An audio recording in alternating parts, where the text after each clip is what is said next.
একজন ধনী সিইও আজ সাধারণ সাজে গোপনে এলেন জুয়েলারি দোকানে, কারণ তার ছেলের হবু বৌমা এই মেয়েটা চরিত্রে কেমন সেটা নিজের চোখে দেখতে।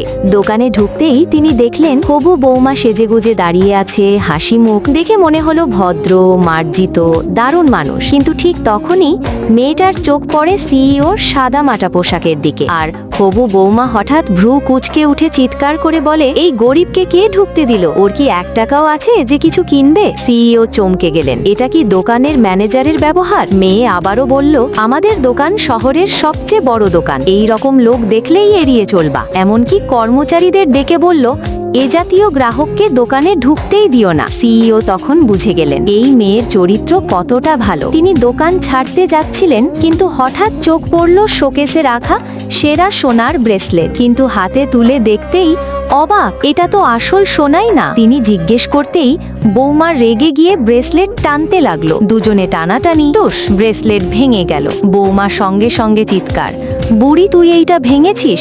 50 লাখ টাকা ক্ষতিপূরণ দিবি, না হলে দোকান থেকে বের হতে দিব না। এমনকি কর্মচারীদের বলল, ওর ব্যাগটা কেড়ে নাও। কর্মচারী বাধা দিতে আসলে তাকে কষিয়ে একটা শক্ত থাপ্পড়। পরিস্থিতি হাতের বাইরে। তখন সিইও শান্ত গলায় ফোন করলো, বাবা এক্ষুনি দোকানে এসো, আজ তোমাকে একটা চমক দেখাবো। কয়েক মিনিটের মধ্যে সিইওর ছেলে দোকানে ঢুকলো। হবু বৌমা দৌড়ে গিয়ে তার হাত ধরলো, এই বুড়ি দোকানে গন্ডগোল করছে। ছেলে দেখে অবাক, এটাই আমার মা। হবু বৌমা স্তব্ধ, মুখের হাসি উধাও।